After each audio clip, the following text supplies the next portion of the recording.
മുഖ്യമന്ത്രി പ്രതിപക്ഷത്തെ നേരിടേണ്ടത് ഇങ്ങനെയല്ലോ. U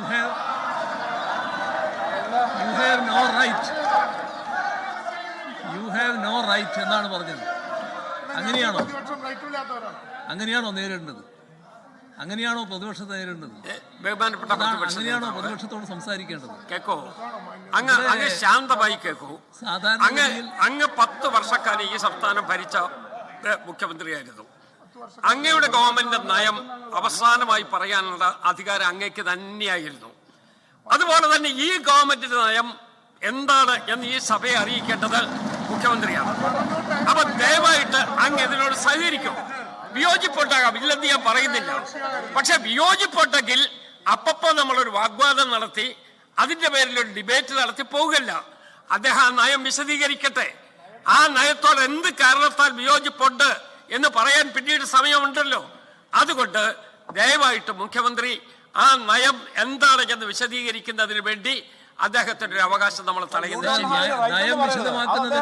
വിശദീകരിക്കട്ടെ. Sir, നയം വിശദമാക്കുന്നതിനൊന്നും ഞങ്ങളെതിരല്ല. ഏത് ഗവൺമെന്റും ആ ഗവൺമെന്റ് നയം വിശദമാക്കണമല്ലോ. അത് മുഖ്യമന്ത്രി തന്നെയാണല്ലോ സംസാരിക്കേണ്ടത്. അതിനെയൊന്നും ഞങ്ങൾ തടസ്സപ്പെടുന്നില്ല.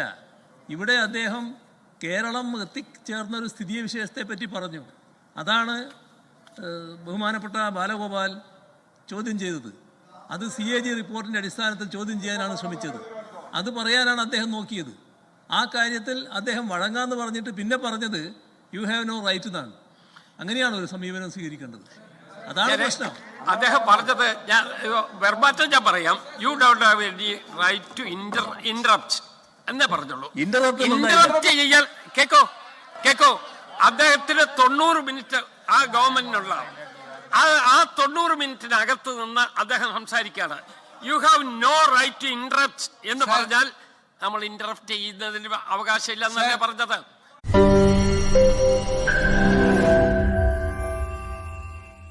ലോകത്തെവിടെയായാലും ഏത് സമയത്തും 24 വാർത്തകളും ഓഗ്മെന്റഡ് റിയാലിറ്റി പാക്കേജുകളും എക്സ്പ്ലെയിനറുകളും വിശദമായി കാണാൻ ഞങ്ങളുടെ യൂട്യൂബ് ചാനൽ നിങ്ങൾക്ക് സബ്സ്ക്രൈബ് ചെയ്യാം.